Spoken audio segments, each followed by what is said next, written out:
Welcome, everyone, to the Conscious Health Podcast, where we like to discuss all things health and basically just using techniques and tools to consciously become a better person, a better human being, to make the planet a better place.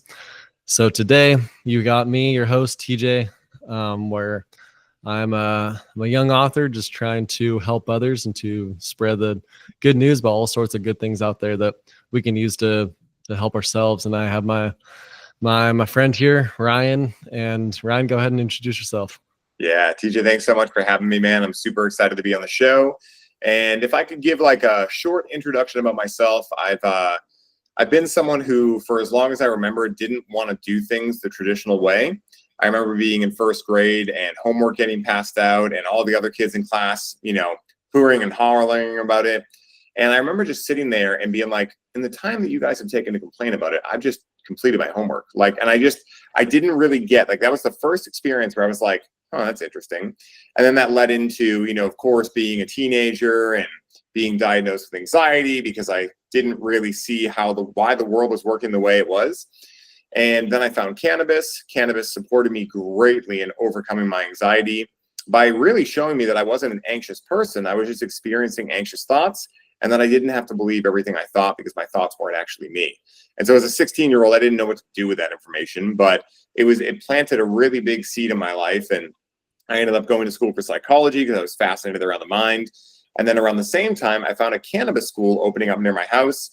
My dad and I had recently invested in a grow kit, so I went there to learn how to cultivate. My dad actually came to the school with me. He was not a cannabis user, but I'll share why that's relevant information in a second.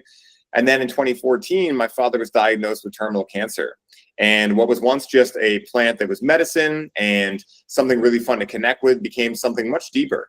I started supporting my dad through the end of his life with RSO, which stands for Rick Simpson oil. It's a full extract cannabis oil.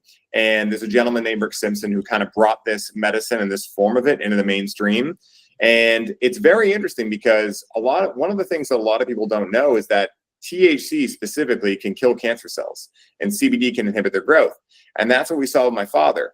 He had a very aggressive type of cancer. He didn't want to give up smoking cigarettes, etc.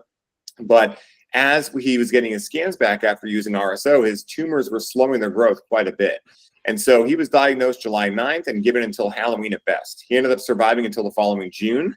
And during that time, I got to create a lot of closure.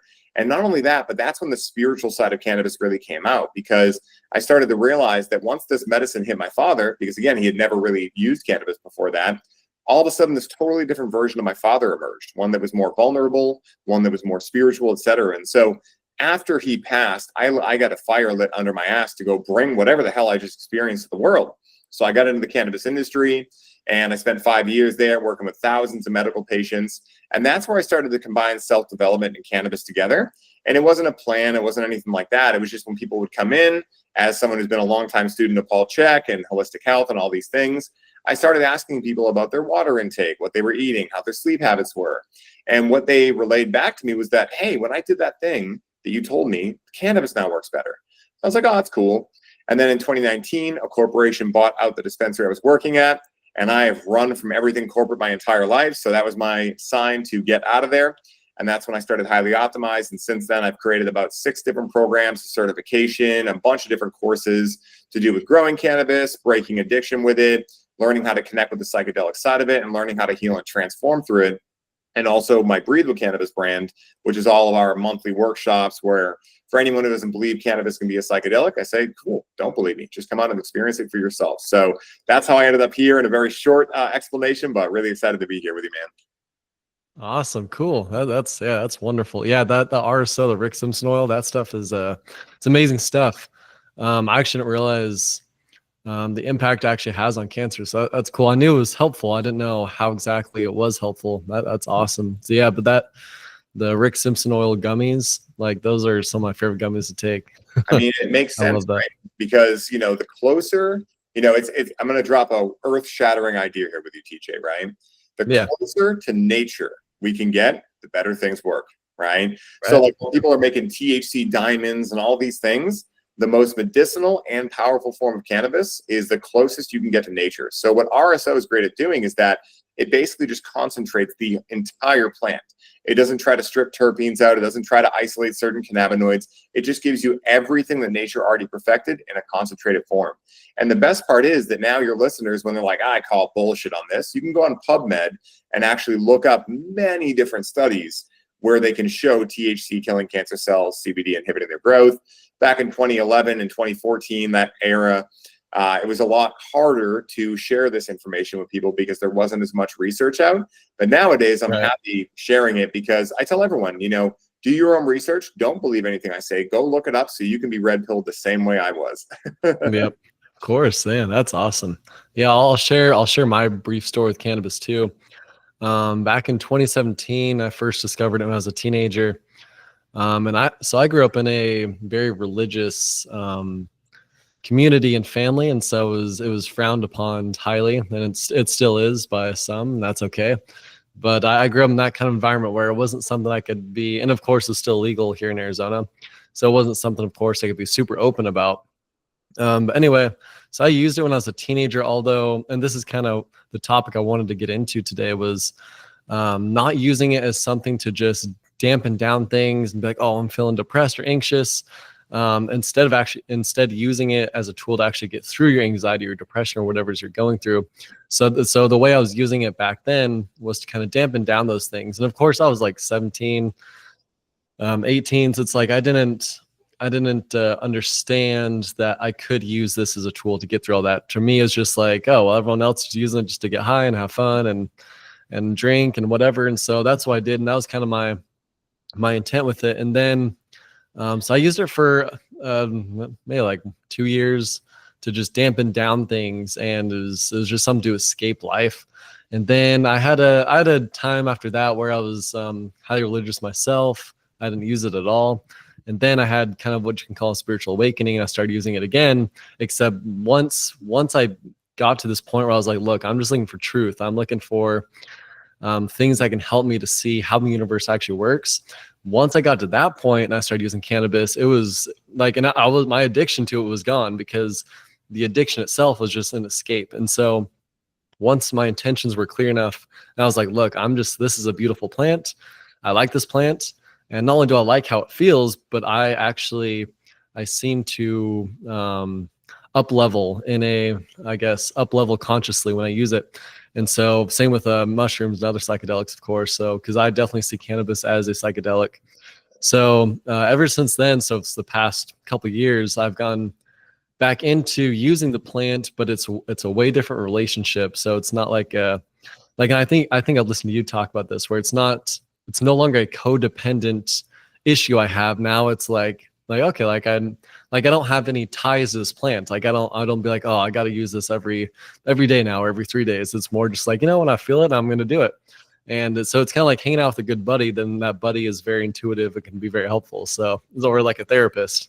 Yeah. And so that's what I want to get into today is, I guess I want to pick your brain on, because I know for me, what's really helpful with using cannabis as a tool to get through hard emotions, hard stuff, is combining that with breath work, which is of course what you do.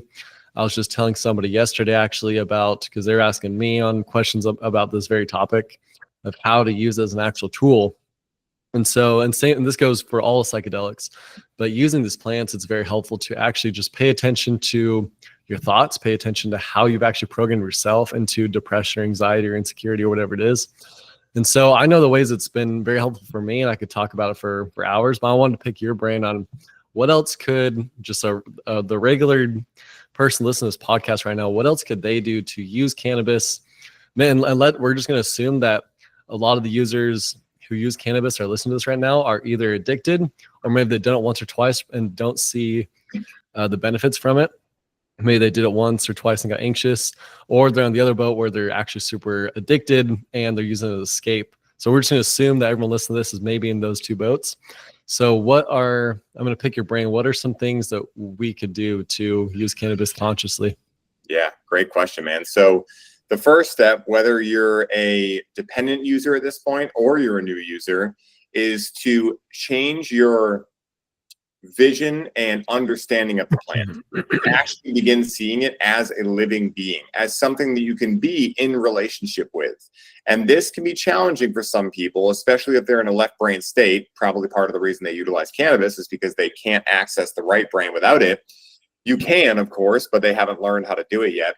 And so, again, the main challenge I see a lot of people do is they're using the plant, they're taking it, like these terminologies, right? Language is the architect of our reality.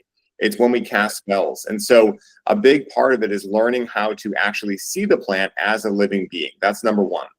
Second of all is to then form the belief system of what if this plant could help me live a high quality life? Just what if, right? Then from there, it's to go into experimentation mode. It's to try something different. For me, it was when I first tried after a 3-month break. During that break, I realized, I had the story, I'm addicted to cannabis. And then I quit. And for the first 6 weeks, I really had this belief that cannabis did this to me. Oh my goodness. And then I had my second part of my Kundalini awakening that happened during these 3 months, where I realized, wait a minute, if I think the plant did this to me, that's me playing the victim. Last I remember, I don't ever remember the plant holding a gun to my head and saying, you must use me, right? Or connect with me. And so I had to take accountability for my own actions. And so that's going to be a big part of this too. Once you see the plant as a living being, once you see yourself as the creator of your experience and the creator of your life in general, you must take accountability for wherever you're at with cannabis. If you're dependent, it's not because of the plant, it's not because of your parents, it's not because of society, it's because of you and you alone. And yes, that may sting, but on the other side of that, one decision is a world of freedom, because how we do anything is how we do everything. So if you're victimizing yourself and blaming one thing external, chances are you're blaming he or she for making you mad, you're blaming your parents for why your trauma's there, and that's not going to get you anywhere, because the uncomfortable truth is no one's coming to save you. We get to be our own saviors, and this is like the blueprint for it. And so it's the same reason why, if you watch The Karate Kid, Mr. Miyagi teaches Daniel how to wax on, wax off, and Daniel's like, I don't get why we're doing this. I want to learn karate. And Mr. Miyagi, after a while, tries to throw some kicks at him, and all of a sudden he realizes what wax on and wax off is. So what I'm doing here is sharing with you the idea that if you want to break your dependency with cannabis and or enter a conscious relationship from the get-go, right? Say you don't have a past experience with it, you first have to take accountability over where you currently are with it. You have to take accountability that no one makes you anxious, no one makes you depressed. This plant doesn't make you addicted to it. It doesn't make you lazy. You have to take accountability for that. And if you learn how to do it with cannabis, once again, how we do anything is how we do everything. So now you're going to take accountability in your relationships. You're going to take accountability when it comes to your finances. You're going to take accountability when it comes to living the highest quality life possible, your health, etc. And so that little seed that can be planted there will go into the entirety of your life and transform you overnight. Straight up, that's how it works. And so what I would say next is, then from there, you want to figure out, what am I looking to receive from this plant? Why am I choosing to engage with it? It could be as simple as curiosity. Vague, but you're still getting an idea. I'm curious. Maybe I'm a new user. I've heard a lot of things. Maybe I've heard someone like TJ or Ryan talking about how this thing can be all these things, and I'm just curious. Maybe on the other hand, you don't really know why. You're just like, I've smoked this plant for so long. I've utilized it in my life. I enjoy it. There's just something I enjoy about it. Maybe on the other hand, though, you've learned a little bit about the psychedelic properties of it. You understand it can be utilized for transformation and healing, and you're aware you have some trauma inside of you, and you want some support with that. So whatever it is, as vague or as concrete as it is, you write out that intention. And then before you connect with the plant, whether it's an edible, inhalation like flower, or concentrates, whatever it is, you speak that intention into the plant. Because again, you've already taken on the belief this is a living being. So then from there, you set it and you forget it like a crock pot. Because the main challenge that people have when they connect with cannabis is their mind starts going. And really what it is that it's not that their mind just starts going, it's that they become more aware of their inner workings of their mind. That's why a lot of people say cannabis makes me anxious, it makes me paranoid. It doesn't. It works as a non-specific amplifier and a mirror. So whatever you're already feeling within, it will mirror back to you. And that's why a lot of people, it's kind of like, if you think about it this way, TJ, like, the way that cannabis has been portrayed in our culture is like, Cheech and Chong, you just smoke it, whatever. So we've never learned that it's a psychedelic. We've never learned that it's probably not the first place you start. At the end of the day, if you're victimizing yourself all the time, if you have bad health habits and things like that, cannabis and psychedelics are kind of like level 3. And so like a lot of people start before they're able to like be an adult and like take responsibility over their own emotions, take responsibility over their own issues and things like that. So that's why a lot of people have challenges with cannabis, because they've never learned to be an adult. And that's really what it is. And that's what I went through too. I never learned how to take accountability over my experience. I learned through society to victimize myself. It's a lot easier when I could just say he or she out there is making my life bad. I don't have anything to take accountability on that. My life gets easier. But also what happens is you start to lose trust and faith in yourself. And that over time will lead to a lot of disempowering things. And so once you've created that intention, you've spoken it into your flower, from there, you're going to create a ceremonial structure. Now, sometimes when I say the word ceremony, people get a little puckered.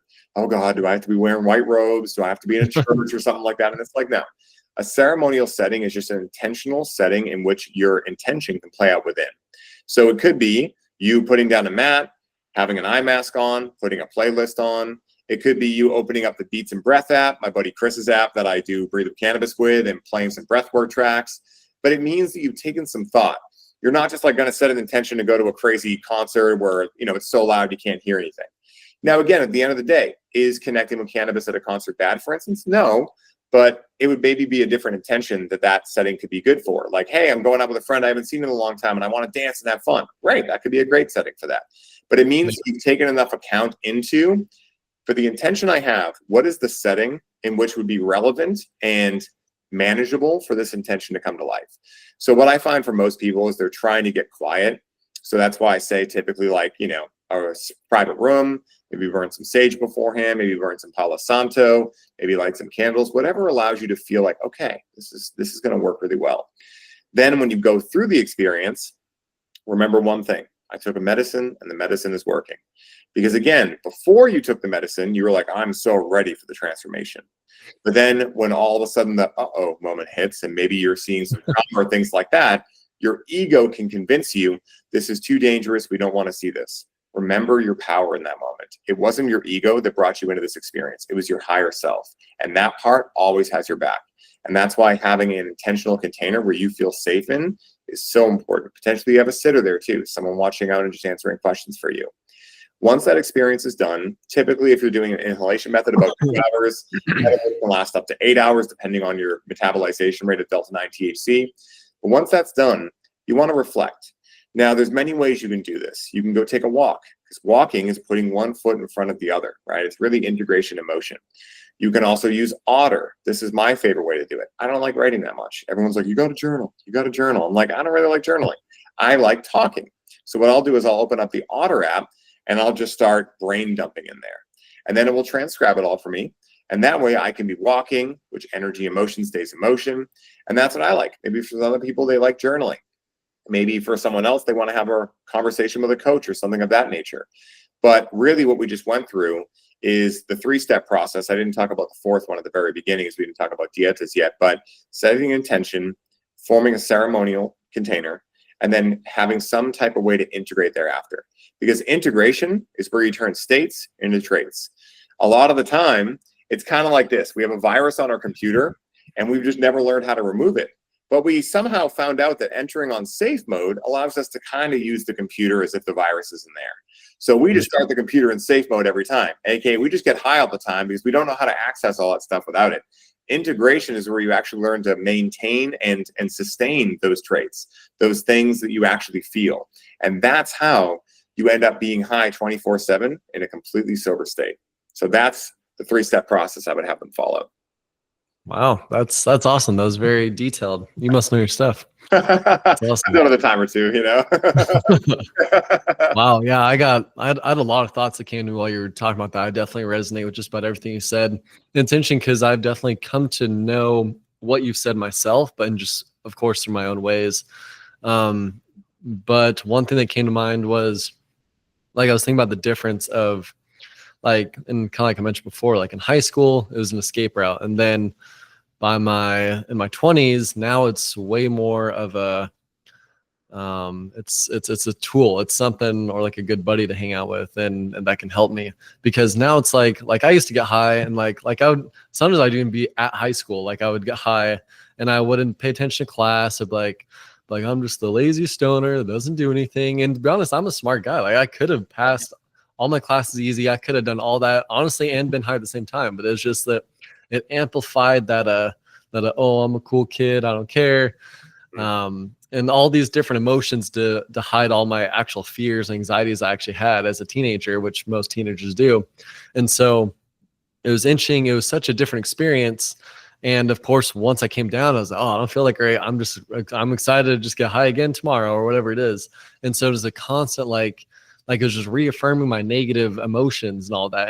And so it definitely was not a tool back then, but now it's one of those things where it's like, I can get high and I like I have a toddler. I can get high and I connect with my toddler better, or maybe I'm better at playing dolls with her or whatever it is. If I'm high, or it's something like I'll have the intention of being a better father or a better husband.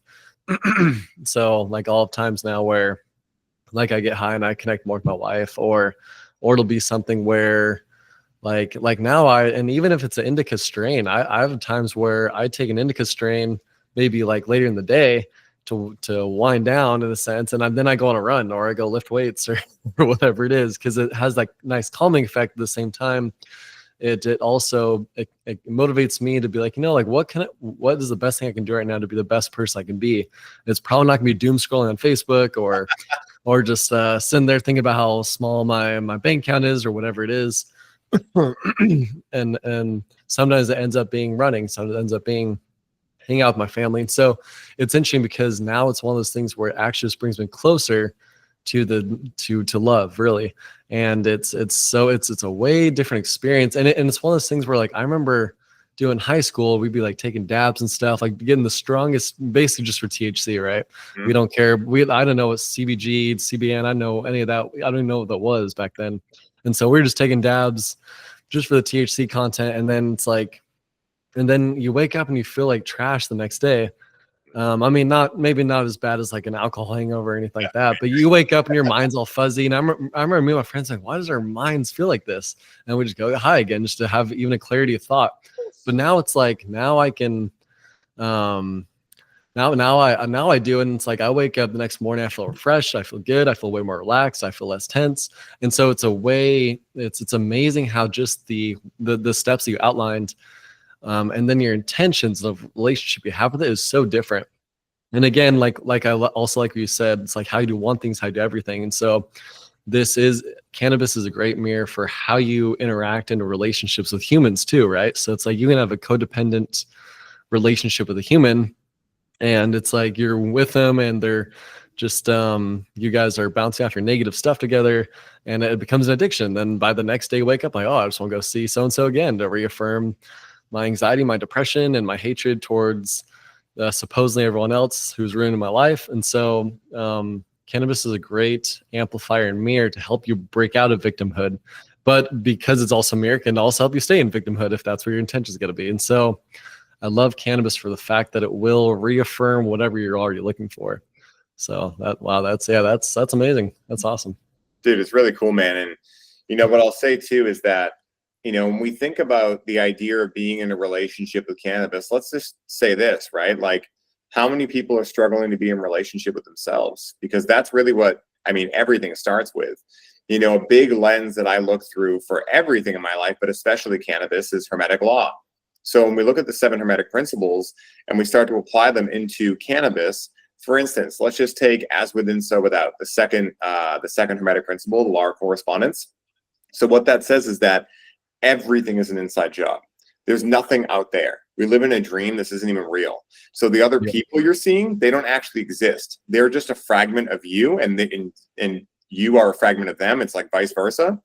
And so at the end of the day, if I go out into the world and someone says, you're an asshole, and I get upset, that means that I believe I'm an asshole. That's the only reason I got upset. Otherwise, I just laugh at them and be like, whatever, dude, and just keep walking. Wouldn't matter to me. So, again, like what cannabis does is help you experience that. But if no one's ever heard something like as within, so without, as above, so below, It's kind of like they're jumping the gun. They're getting to the psychedelic part before they've learned how to master their own mind. And that's where it gets challenging. And the way that cannabis is sold and looked at and everything in this country specifically is just a replacement for alcohol. It's really just, oh, it's safer than alcohol. So most people learn, oh, I'm just going to come in and smoke as much as I can. And hey, I'm not going to die of liver toxicity. So great. This is awesome.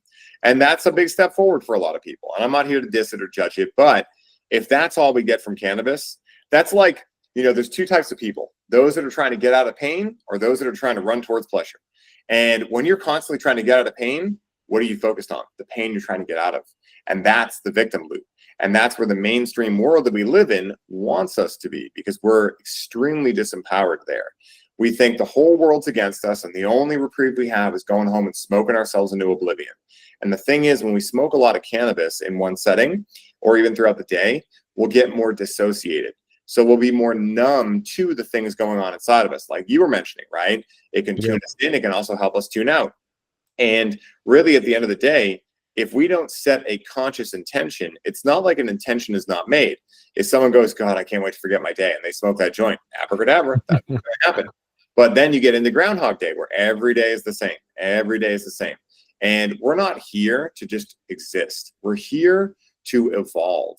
And whatever that means, whether it's selling hot dogs on the beach in Hawaii, whether it's building a financial company, like whatever that is, the great spirits down for whatever. But we're not supposed to just be sitting around doing nothing. That's not really why we're here.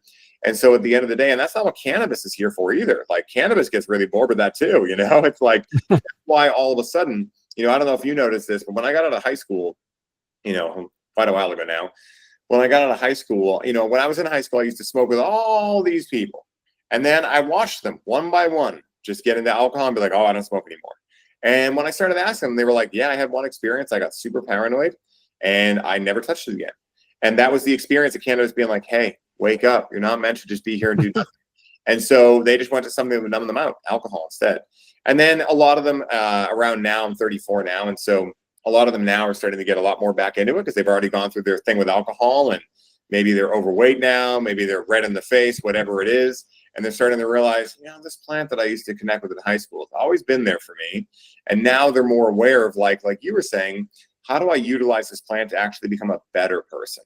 Because at the end of the day, here's the real fuckery that the world has convinced us of.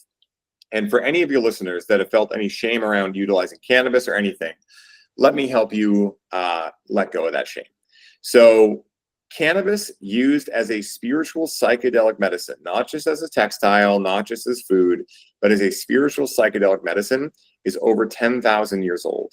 There are authors such as Chris Bennett who have tracked this back to essentially even before the Great Flood that happened, whether or not you believe that or not. And so at the end of the day, this is not a new thing. The real fuckery is that we've been convinced that somehow a natural plant is good or bad, depending on what imaginary line it is, while at the same time, the Percocets, the Xanax, the lorazepam, the alcohol, the nicotine, the pornography, the bad food, the red dyes, the yellow dyes, the glyphosate, all that is totally fine. Don't even think about that. But don't you dare use this natural plant that comes from God's green earth. That is enough to help anyone be like, oh my God, this is crazy. Because again, you're going to have family members that don't get it. It's okay. And I'm going to say something here that could sound like a little bit of a harsh subject or a harsh statement, but it's true. And sometimes the truth hurts. And this is what it is. For anyone out there that is going to shame you around utilizing cannabis, depending on how old they are chronologically, they're not that old mentally. And that's why they're doing it, because they don't understand what this entire experience of life is. At the end of the day, a person with a high level of consciousness would just ask you, oh, is that relationship with cannabis getting you closer to your dreams and your goals, or is it getting you farther away? And then if you said farther away, they'd say, well, you need to do something about that. Don't blame the plant. That would be the high level answer. Anything around, oh, it's going to rot your brain or whatever, they're just parroting what they saw from the stigmatization that was so wrongly associated with cannabis that really just comes from greed and racism that came from reefer madness. So at the end of the day, those who mind don't matter, those who matter don't mind. There's going to be a lot of decisions that people make in life that a lot of people are not going to understand. But at the end of the day, you don't get anywhere great being understood by the general public. Or as Carl Jung said, whatever direction the herd's going in, you might want to go the opposite direction.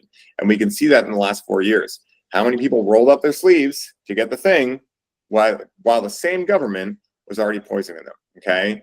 So at the end of the day, most of society is on an emotional level of 8 to 12 years old. And that's a fact. It's a fact. It's not an opinion, it's a fact. And so at the end of the day, just be very wary of who you listen to in the world. If someone is let's say a billionaire or a millionaire, and you want to learn about finance, that's who you'd go learn from. You wouldn't learn from the person who's homeless about finance. Doesn't mean they're a bad person. It just means obviously they don't know a lot about finance if they're homeless. They may know a lot about life otherwise. They may know a lot about travel, a lot about how to, live on a low budget. They may really understand that stuff. But at the end of the day, if you really want to understand cannabis, go to people who utilize the plant, who are getting the results you want. Because the truth is, TJ, that results don't lie. And that's the only thing that we can depend on in today's world. And I'll tell you why. Because people can rent Lamborghinis, they can rent Rolexes, they can fudge numbers and say they make $100,000 a month. They can use all the AI to make beautiful content that makes you think this person's a pro. They can buy followers, they can do whatever. But if you see someone online saying, I'm a healthy person and I can help you get healthy, no matter how many Lamborghinis they have, watches, whatever, if they're overweight, they don't know health. They just don't, because results don't lie.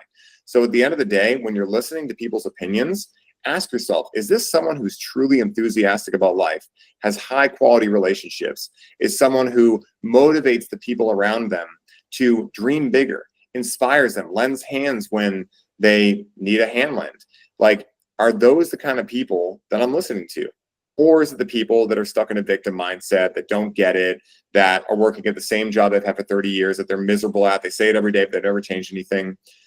And again, like, it's challenging because, there are going to be family members and friends that fall into these categories. I'm not saying cut them out of your life and, think they're toxic or anything. But it's just when they say, I don't know if you should be doing that, just go, okay, cool. Thanks for your opinion. And then just throw it out of your mind and keep on moving towards your goal. That's the best wisdom I could possibly share when it comes to how to discern who to listen to and what to listen to in the world, because nothing is true unless you make it true. That's what the first Hermetic principle is all about. The all is mind. Everything is subjective here. Nothing is objective. So is cannabis good or bad? I don't know. It depends on what you believe, because what you believe is going to create the relationship as such. And so that's what I wanted to share on that. Wow. Awesome. Thank you for sharing. Really appreciate that. Yeah. Especially lately. So kind of apart from my podcast that we're doing here and me writing books and all that, I also work with a organization called Decriminalize Nature here in Arizona. And so basically it's the whole mission is to decriminalize the plants and the psychedelics and our right to nature, really, because it shouldn't have been something that was even taken away to begin with. And like you said, what you were alluding to was, if you look into the history of why cannabis, magic mushrooms, MDMA, all this very beneficial medicine that we at least used to have a lot of access to, it was all stuffed down, really, because it started out with racism, greed, power, control, and so that's something definitely I've been studying more. And it's interesting, as you learn this stuff, you go, oh my gosh, we have cures for cancer, we have cures for disease, we have all these different things that we can utilize, but it's been stuffed down. And so it is very empowering to learn about these things, learn about history, and see, well, why is it even an issue for some listeners even right now who probably cannabis is still illegal in their state that they live in, or it's still illegal to even go across the state lines because it's federally controlled. And so it's interesting, you start to ask these questions and then you go, oh wow, especially when you've been taught this whole time, like, oh, stoners are lazy, stoners they don't do good in their jobs, they just go home, they smoke and they eat pizza and they sleep, that's all they do. And so it's interesting, you're working through this stigmatization that really has started with a lot of a power struggle and greed and fear and different things by those who have a lot of power. And so yeah, it's such a rabbit hole to go down, but it's very empowering once you go down it, because you realize, oh, like, this is actually my fundamental right to, especially in America of all places, for the life, liberty, and pursuit of happiness. Like, this is my fundamental right to connect with nature. And to be honest, we get down to our essence, we are nature. So it's really, we're just connecting with ourselves anyway. And so it's amazing to figure this stuff out and be like, oh, this is something, when I use cannabis, I'm accessing something that is very primitive, very powerful, and very loving. Because ultimately, the way I see it right now is God is love, if God is something you believe in. And so ultimately, if it's helping you get closer to love, and I'm not saying love and like a conditional love, like, oh, I love you, if I can control you, control this, control that, don't do this, don't do that. It's an unconditional love. If like, I guess a good pointer with cannabis, and if you're using consciously and if you have a healthy relationship with it, is it getting you closer to that love? Is it getting you closer to an unconditional love where you're able to love things and see things just as they are, and not in with your own perceptions, or you're trying to control things? It's got to be something that's helping you get to that unconditional love, that nitty gritty, the essence of what we and everything actually is. And so, and I have a book all about that called Stop Waiting for Heaven, that I just finished writing this past summer. And so cannabis is something I mentioned in the book, but basically the whole idea, I mentioned a lot of things, but basically the whole idea of the book is some of us are, especially those people who may have grown up Christian or grown up in and in Christianity or maybe other religions, where you're taught that heaven or reaching unconditional love is something that it's always a step away. It's, oh, well, you gotta do this and then you get it. Oh, you gotta do this and then you gotta wait for this. And so the premise of the book is basically saying that I'm explaining to everyone that I've discovered for myself, like, no, it's not something you actually have to wait for. It's something that can be discoverable right now. And that's actually your essence. If anything, you fell out of that. And it's time to remember what our right is to the rest of ourselves, which is the rest of the universe. And so really deep stuff, but basically, to simplify it, it's coming back to unconditional love. It's coming back to what we truly are. And cannabis is a very, very helpful tool for that. Absolutely, man. I mean, at the end of the day, simplicity is the language of God. Complexity is the language of the ego. So what makes more sense, right? When we think about disease, being in nature, utilizing plants, or getting things cut out of your body, being on opiates, which are synthetic, like, what makes more sense logically? Like, I think anyone, if they understand God and have experienced God and have a relationship with God, can see that that's all a distortion, and it's not, I'm not saying it's bad, because duality is actually not even real, right? Where the true reality that we come from is non-dualistic, it's oneness. So at the end of the day, all of this is here working in our greatest good. And this is how I've chosen to look at reality.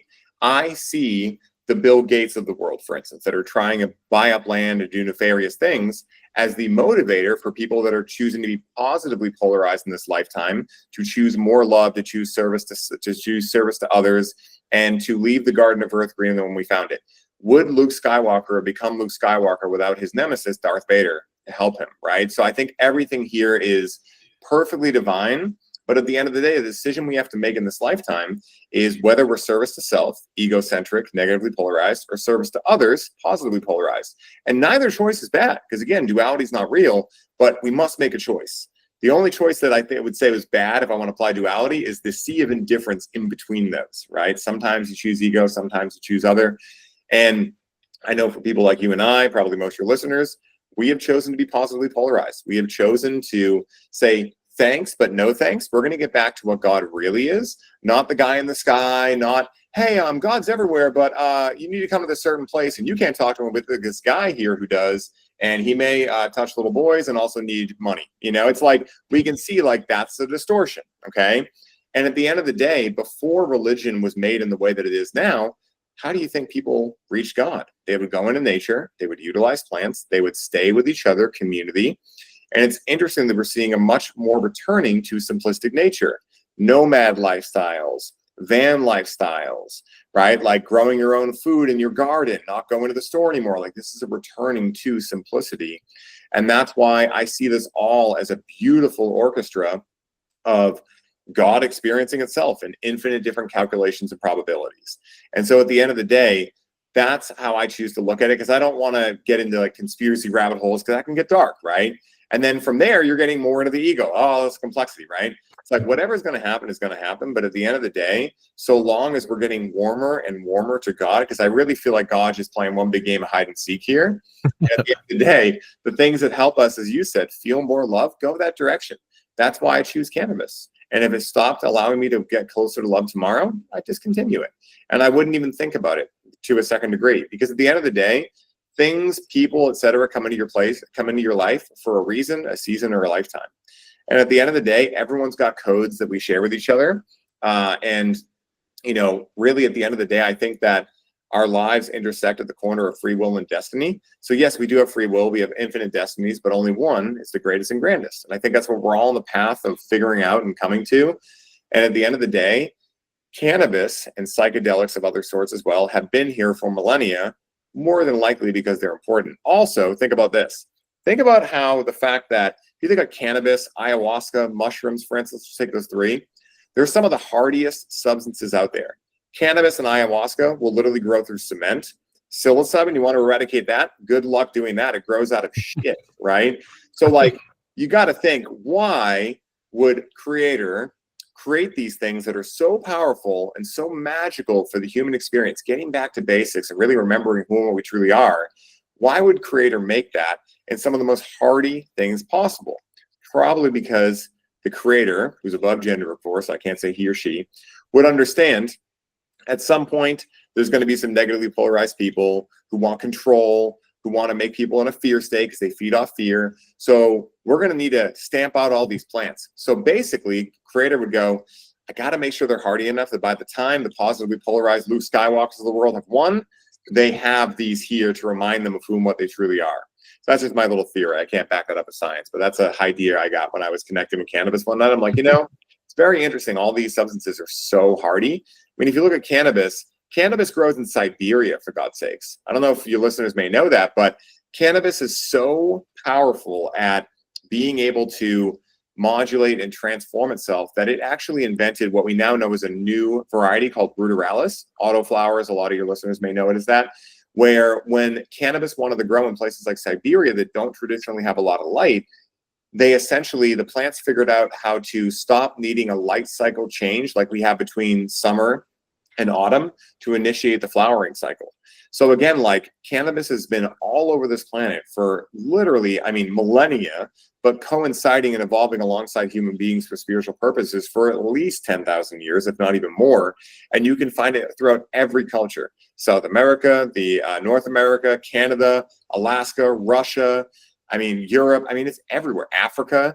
If you've never looked into the Dogon tribes, they have a belief that cannabis came here from Sirius B and from dog beings. And so very interesting, because a lot of these stories have very similar things, but I'm not a historian, so I haven't really dove into it. But when I've read Chris Bennett's work and connected with him, it's fascinating to see very similar myths around cannabis coming from almost opposite ends of the planet. So I don't know what to make of that. And I don't really care at the end of the day, because the mystery for me is the best part of life. I never wanted to open my Christmas presents before Christmas morning. And I feel like one of the thirst traps of today's world is thinking we need to know things, because that's an ego thing, right? To the degree we can say, I don't know, and realize wise is the man or woman who knows they do not know, I think we slip back into the mind of a child with the cool abilities adult has to drive a car and do these fun things like podcasts. Oh yeah. That was a lot of wisdom right there. And I know you got to go, so we'll wrap this up. But something I was, it's interesting because this was something I was just thinking about this morning, because I was very stressed. I was very anxious. I was getting very constricted. My energy field was just whoop, and I was very just stressed in that fear state. And I remind myself, it's okay, because I was in that state of I need to know about this. I need to know what's going to happen here and there. And what about this? And I got a family and da-da-da. And so like that whole, the ego trip where it's I need to know everything. I need to know how this is going to work out and how this is going to work out and how I'm going to help so-and-so. But then I had to get into that place where I just felt I just relax. Okay, I don't know. Is there anything I really know? All I know is what I feel. And so that's something to remind myself this morning. It is something you got to feel out, whether it's with a plant, with another human, with your relationship to everything else. It's something you got to feel as you go. And so it does take that surrendering. You're not going to know sometimes. You're not going to know how life's going to turn out. And you got to surrender to it. Yeah. and you got to have faith that there is a higher purpose for you and that nature is going to evolve no matter what. So lean into it, because awesome. You can't be found unless Yeah. you're lost, and Yeah. that's like a really fun kind of like, duality type thing to play with. And I'll say real quick too, just because you brought this up, but at the end of the day, we can't solve a problem from the same level of thinking that created it. Albert Einstein said that. It's not my quote, but it is a really good quote. And the whole idea is that when we're in stinking thinking, our mind's moving really fast. What is the thing that I did for years? I won't project it on any of your listeners or you, but what did I do? I must need to think my way out of this. And it's like funny when we think about it, because what we really need to do is slow the nervous system down so that the sun that's always been there, right, metaphorically, when the clouds part, the sun just naturally comes through. But if we try to just, put more cars in the metaphorical traffic jam, or put more clouds in the sky expecting the sun to shine better, it's just a fool's errand, But again, that's part of the funniness of the human experience, and this having an ego, right? Is that the ego will think I can think my way out of this. But really, when I get to that point now, because I've touched that hot stove thousands of times now, I've just learned when I'm experiencing that, I have a feeling inside of me. The feeling is valid, but the story I'm putting on top of it is not valid. And so it's the story in the mind's issue. And so if I go back to the first hermetic principle, the all is mind, and I realize, okay, I just created a story that abracadabra, now I'm living into and creating in my life. And actually this story is not objective. All I know is I'm feeling a feeling that I think is uncomfortable. My preference is that it's uncomfortable. But then I'm making it mean that, oh my God, my bank account's low, or whatever it means. And maybe those things are accurate, but they don't have to be relevant to that feeling. And so the more that I can calm myself down, connect with some cannabis potentially, do some breath work, and just slow my nervous system down, the ideas start flowing. And then before I know it, boom, mood shift, and I'm back to my higher self. Awesome. That's way cool. Yeah, it's basically what I did right before this podcast. Yeah. Simple, definitely not easy though. I've touched that house so many times to, say definitely simple, not easy, but it's possible. Oh yeah. Yeah. Easier said than done, but I do hope that this podcast can be a reminder for people that it is possible, and that we can be examples to that. And I hope this podcast will be very helpful for others. So cool. Well, so let's assume that some of these listeners, they really resonated with what you said. How can they connect with you, and what, maybe just very briefly, because I know you got to go soon, what do you have to offer when people connect with you? Yeah, so the best way to reach me is on Instagram at The Real Ryan Sprague. My last name is S like Sam, P like Peter, Rague. And then on there, you'll see a lot of different stuff. I have a lot of different things I do. I have the Grow course, if you want to learn how to cultivate your own ceremonial grade cannabis at home. That is A to Z, seed to harvest, every single thing that I've learned over the last 16 years of cultivating, every tip, trick, secret, etc. I break down a 3-part formula in there: organic regenerative agriculture, Korean natural farming, and biogeometry. And so when you do that, you create ceremonial grade cannabis. I also have the Clarity with Cannabis course if someone's looking to learn how to break their addiction to cannabis in as little as 30 days without having to quit, which is very interesting. And then if people want to go deeper, I have the Coach with Cannabis certification program. We're going to be opening up another cohort, I think around August, for that. So if people want to be certified in actually how to utilize this medicine and be a facilitator, a sitter, et cetera of it, I teach how to do that. I think the thing that your listeners will find most exciting, depending on when this drops, next Saturday, we have a $1 Breathe with Cannabis workshop. And for anyone who wants to experience everything we just talked about here for yourselves, come out to that. It's through Zoom. It's at 3 p.m. Eastern. If you can't make it, just sign up. We'll send you a replay after. It's only $1. So I tell everyone, if you are interested in transformation and you can't spend $1 on yourself, you don't have a money issue, you have a self-worth issue, and good luck, because that's the exact kind of thing we dissolve in the ceremony. So I'll make sure to give you the link for that to check out. But we also have an 8-week program we run around Breathe with Cannabis called Limitless. And it was funny, the first week I had a girl comment in the Telegram channel after our first ceremony. She said, I learned more about myself in 2 hours yesterday than I did in 20 years of therapy, healing retreats, and Reiki. So I'm not here to diss those things. It's just an interesting thing to call cannabis back into the conversation with all these other modalities so they can take its rightful place as a spiritual ally, as it's been for millennia. So that's the best way you can get in touch with me. You can also check out the This One Time on Psychedelics podcast and the Highly Optimized podcast. I just restarted that.